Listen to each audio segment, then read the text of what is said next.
한국인들에 대한 이미지가 되게 급상승했는데, 문화적인 강국외국으로서의 한국의 이미지, 그리고 경제적으로 봤을 때는 뭐 기업들 있죠. 삼성, 현대, LG 제품 같은 것들을 통해서 한국이 많이 이제 알려지기 시작했습니다. 미국인들에게는 한국인들 이러면은 열정적이고 이제 근면한 사람들이라는 이미지가 좀 많이 각인이 돼 있어요. 미국인들 눈에는 한국인들의 패션 이러면은 세련됨 플러스 단정함이 공존한다라고 인식하는 것 같아요. 한국 사람들은 신경 쓰고 사는 사람들이구나 라는 이미지를 준대. 자, 그렇다면은 이제 중국 패션은 어떤가? 안녕하세요. 떠먹여주는 TV 구독자 여러분들, 다시 만나게 뵙게 돼서 정말 반갑습니다. 미국학을 전공했고 컨텐츠로 풀어낸 알기 쉬운 미국 문화 책을 쓴 김상조라고 합니다.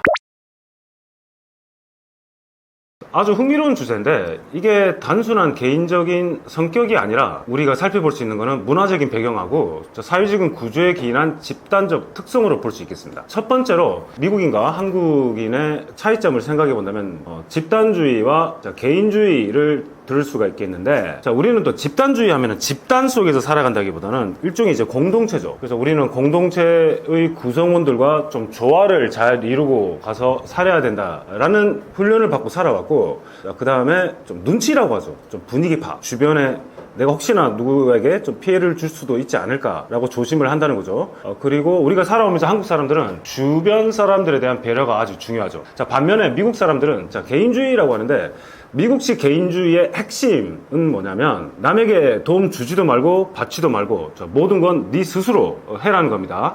그래서 그 누구도 개인을 속박할 수 없다는 거예요. 그래서 자율성과 창의성을 강조하는 그런 교육을 받고 사는 사람들인데, 이로 인해서 미국인들은 유연하게 대처하는 사고가 되게 높지만 계획보다는 순간의 필요에 따라 움직이는 그런 경향이 있습니다. 자, 세 번째로는 한국 사회는 암묵적인 규범이라고 하죠. 좀 약간 눈치 문화인데 이게 강하게 작동합니다. 예를 들어서 이제 줄 서기, 조용히 하기, 남을 배려하기 같은 행동은 말하지 않아도 지켜야 되는 것으로 여겨지죠. 반면에 미국은 명시된 규칙은 잘 따라요. 규정이 있으면 잘 따르지만은 그 외에 규정이 없거나 이러면은 개인이 자유롭게 하고 싶은 행동을 하고 사는 그런 문화적인 차이가 또 있다는 거죠. 자, 그리고 이제 비행기 문화 자체에 대한 차이를 생각해 볼 수 있는데, 한국에서는 비행기 이용이 상대적으로 늦게 대중화가 됐죠. 그래서 이제 여권이 풀려가지고 자유롭게 해외여행이 가능해진 게 1980년대 말부터 여행 자유화가 돼가지고 가능해져가지고 상대적으로 늦게 대중화된 이런 비행기 문화 때문에 서비스 이용할 때 예의가 강조되는 문화가 상당히 발전되어 있습니다. 그런데 반면에 미국은 오랜 항공의 역사를 가지고 있어가지고 소비자 중심의 항공 서비스가 자리 잡아가지고 승객들도 당당하게 요구하는 그런 경향이 있다는 거죠. 그래서 서비스를 주는 비행기 스튜어디스나 그런 분들 입장에서 딱 보면은 한국 사람들이 다른 나라 사람들보다는 훨씬 남을 배려하고 도와주고 그리고 그렇게 큰 트러블을 만들지 않는 그런 승객들로 여겨진다고 할 수 있겠습니다. 그래서 이제 공공의 조화와 효율을 중시해 데 따른 자연스러운 어떤 반응이라고 볼 수가 있고, 반면에 미국인의 모습은 개인의 자유와 권리를 우선시하는 그런 문화라고 생각을 할 수 있겠죠. 이게 매우 흥미롭지만 조금 민감한 주제가 될 수가 있는데, 왜 한국인인 척하는 동양인이 있을까? 첫 번째로 보면은 한국 여권의 국력과 이미지가 있겠죠. 그래서 여권 파워를 본다면은 2025년도 기준으로 한국 여권을 가지고 무비자로 입국할 수 있는 국가가 192개 국가가 있습니다. 이거는 1위인 싱가포르가 2위인 일본에 이어서 3위 정도가 되는데, 뭐 2위 일본이라고 해도 한국과 그래서 193개 국가를 무비자로 입국할 수 있는 그런 여권을 가지고 있습니다.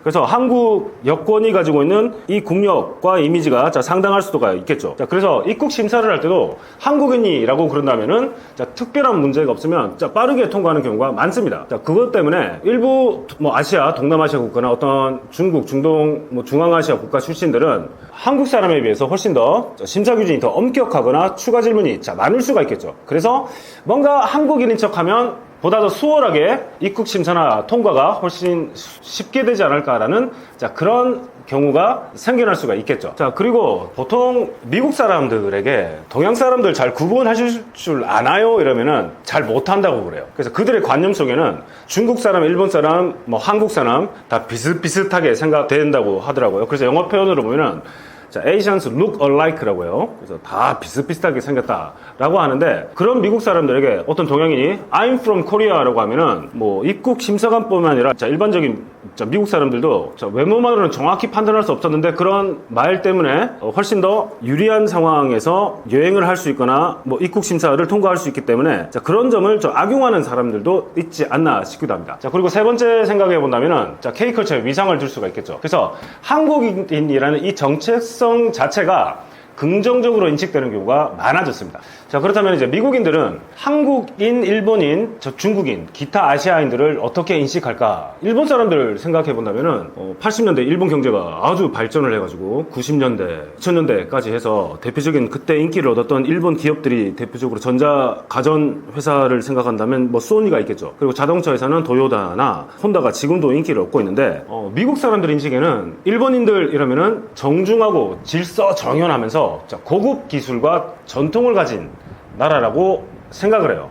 자, 그런 이미지가 강하지만은 2차 대전 이후에 전후 세대들한테는 경제적으로 경제 강국이라는 이미지도 있습니다. 다만 이제 2차 대전 기간 동안에 일본이 미국에 대적해서 이제 싸웠잖아요. 그래서 적국이었기 때문에 많은 미군들이 태평양 전쟁에서 사망하거나 부상당한 경우들이 많이 있었기 때문에 전쟁 이후에 50년대, 60년대까지만 해도 반일 정서가 상당히 많이 강한 편이었습니다. 그렇지만은 이제 70년대, 80년대 이후 오면서 그런 이미지가 상당히 이제 긍정적인 이미지로 이제 변화를 했죠. 그렇다면 이제 한국인들에 대한 이미지는 어떨까? 최근에 그런 이미지가 되게 이제 급상승했는데, 자, 2000년대, 2010년 정도 생각을 해본다면, 제가 2010년 초반에 학위를 받고 한국에 돌아오려고 하는데, 그 캔자스, 약간 촌동네 비슷한 곳이에요. 거기를 지나가는데, 보통 이제 미국 시골 지역을 가보면, 그 큰 트럭들을 몰고 다니는 사람들이 많거든요. 근데 그 트럭들이 지나가면서 그때 강남 스타일을 연주를 음악을 틀고 막 재밌다고 그 뜻이 분명히 뭔지도 모를 건데 그런 미국인들이 한국 K-팝 음악을 이제 듣고 이제 즐기고 있더라는 거예요. 자, 그래서 이렇게 좋아진 어떤 문화적인 강국외국으로서의 어떤 한국의 이미지, 그리고 경제적으로 봤을 때는 뭐 기업들 있죠. 삼성, 현대, 그리고 대표적인 화이트 가전, 백색 가전을 보면 LG 제품 같은 것들을 통해서 한국이 많이 이제 알려지기 시작했습니다. 그래서 미국인들에게는 한국인들 이러면은 열정적이고 이제 근면한 사람들이라는 이미지가 좀 많이 각인이 돼 있어요. 그래서 일본 사람들 하면은 조금 예의 바르고 점잖고 조용하다라고 하는 이미지가 있지만은 반면에 한국 사람들은 보다 더 열정적이고 다이나믹하면서도 근면한 사람들이다. 자, 그리고 뭐 당연히 교육 수준이 높고 어떤 기술에 대한 어떤 밝은 직견들이 있다고 생각을 많이 하는 편이죠. 그렇다면 이제 중국인들은 어떻게 생각을 할까? 이 중국인들의 이미지는 지금 이제 트럼프 행정부가 들어가가지고 약간 중국 때리기가 많이 있잖아요. 근데 역사적으로 미국의 중국 때리기는 19세기 말에도 좀 상당히 심했거든요. 그래서 오죽하면은 이제 1880년대 중국인 금지법까지 생겨가지고 이제 중국인들 때리는 그런 것들이 역사적으로 많이 있었는데, 그래서 중국인들에 대한 이미지는 좀 양극단으로 갈리는 편이에요. 긍정적인 측면에서 미국인들이 중국 사람들에 대한 이미지를 생각해보면 뭐 대규모 경제를 가지고 있고 인구도 상당히 크고, 그리고 지금 보면은 가장 유학생 수가 미국에서 많은 게 이제 중국인 유학생들이에요. 그래서 그런 정도의 어떤 경제적인 혜택도 가져다 준다고 생각할 수 있겠지만, 이제 부정적 측면을 생각해본다면 당연히 뭐 중국은 또 정부를 통제하고 이제 스파이 문제가 또 생겨나죠. 자, 그리고 특히나 이제 팬데믹 관련된 것 때문에 어떤 동양 사람들, 특히 이제 중국인에 대한 어떤 혐오감, 그리고 지금 우리가 뭐 트럼프 행정부 때, 뭐 바이든 때도 그렇지만은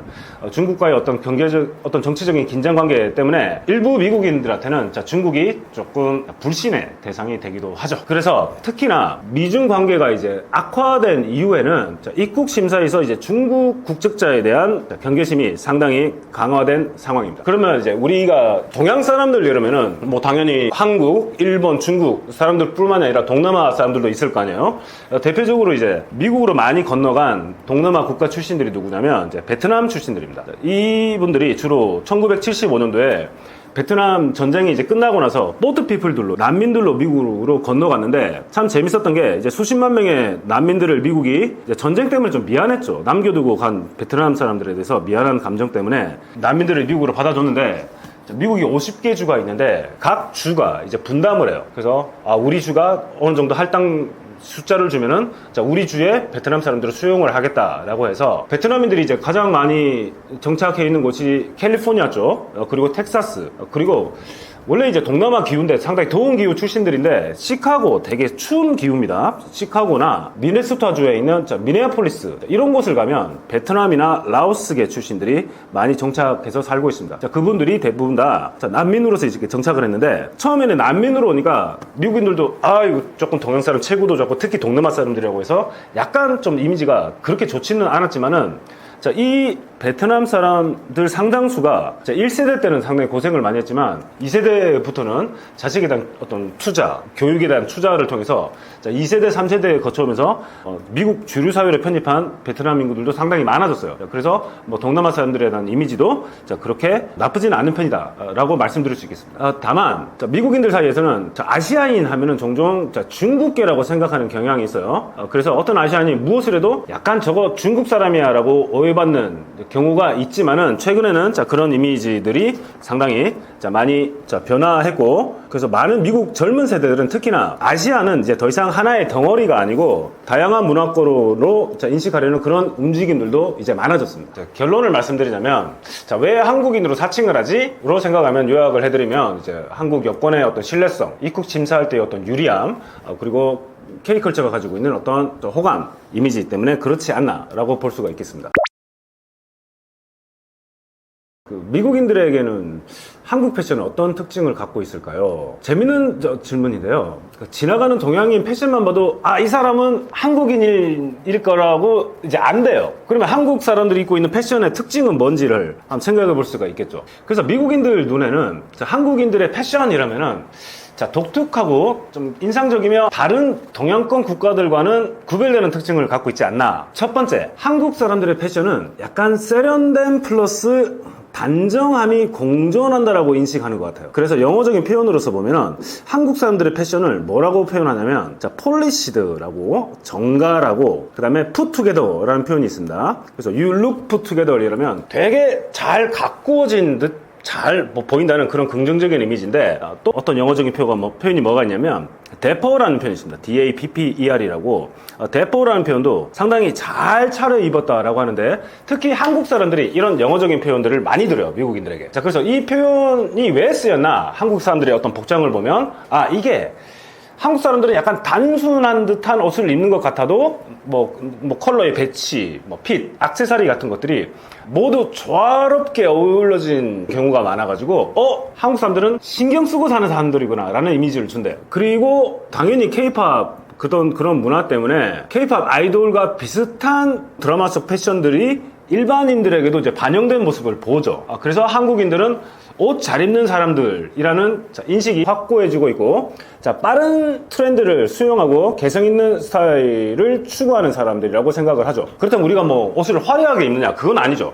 좀 미니멀하면서도 좀 디테일하게 입다는 거예요. 그래서 기본적인 흰 티셔츠, 슬랙스 조합에도 실루엣, 어떤 길이, 주름, 단추, 가방, 신발, 심지어 우리는 우리 얼굴까지 좀 디테일하게 관리를 하는 사람들이기 때문에 한국 사람들은 깔끔하지만 뭔가 큐레이티드, 잘 스스로가 뭔가 스스로를 위해서 이제 잘 계산해서 뭔가 가꾸게끔 관리를 하는 사람들이 아닌가라는 스타일로 인식이 된다라고 하더라고요.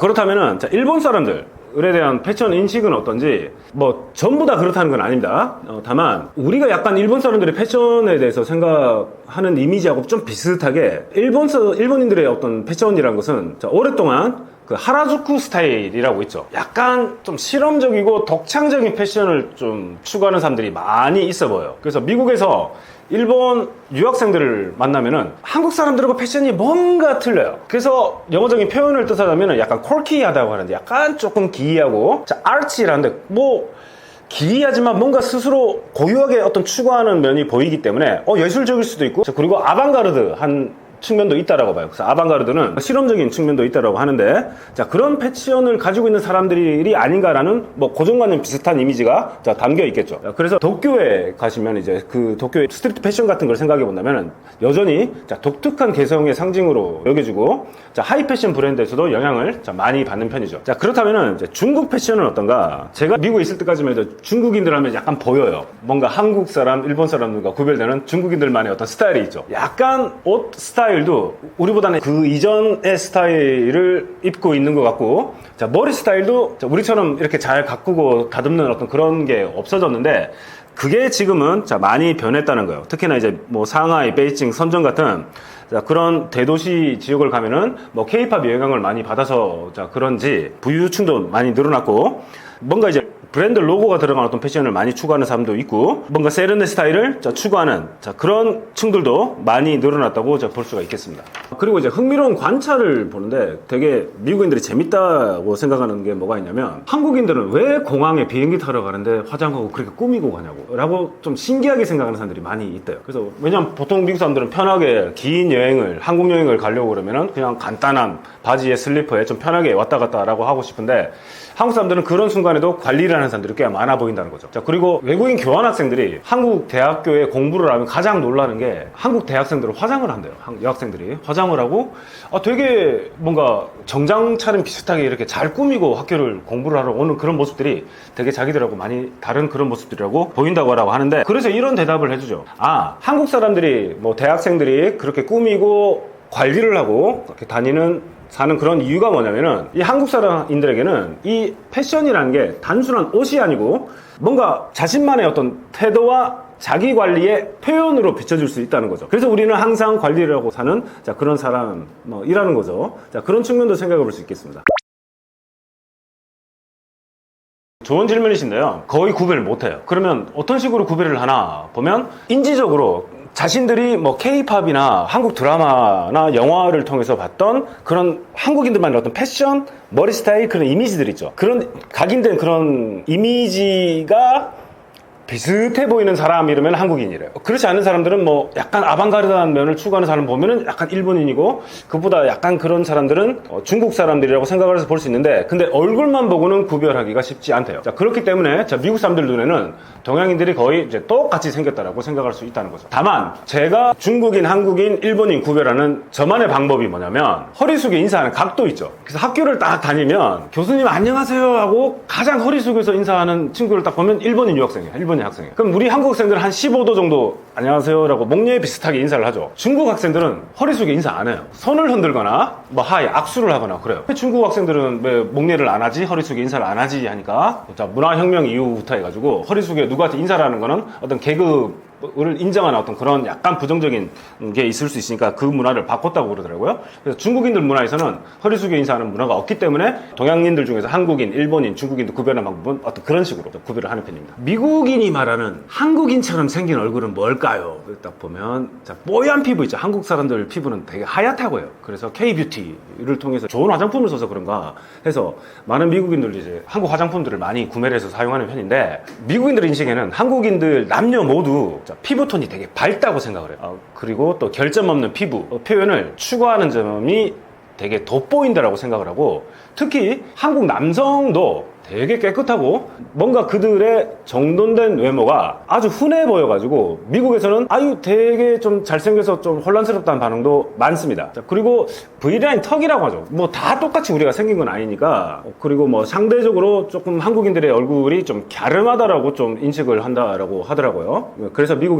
많은 미국인들이 한국인은 얼굴이 작고 좀 날렵하게 생겼다고 느끼기도 한대요. 그리고 이제 눈매가 좀 부드럽다고 하나? 좀 나이스한 그런 모습 때문에 그렇게 더 느낄 수 있겠는데, 어떤 메이크업하고 표정 덕분에 좀 중성적이고 부드러운 인상이 좀 강하게 느껴지는 편이라고 하더라고요. 그래서 이 점이 한국인들이 좀 프렌들리하고 좀 젠틀하면서도 좀 패셔너블 하더라고 좀 인식을 하지 않을까 생각합니다. 그래서 제가 생각해봐도 미국에서 미국인들을 대하는 한국인들의 어떤 태도 측면에서 보면 우리가 되게 예의가 바르잖아요. 그리고 너무 그렇게 동양 사람이라고 해가지고, 특히나 요즘 젊은 세대들은 뭐 미국 사람들 앞이라고 해가지고 막 좀 주눅 들거나 경직되지 않아요. 그래서 되게 프렌들리 하면서도, 우리는 나고 자랄 때부터 뭔가 다른 사람에 대한 어떤 예의, 발음을 교육을 받고 살아서 그런지 되게 좀 젠틀한 편이에요. 그리고 옷까지 좀 패셔너블하게 입으니까, 왜냐면 대부분의 미국 사람들 그렇게 패셔너블한 사람 많이 없어요. 뭐 일상생활에서 미국인들을 마주하면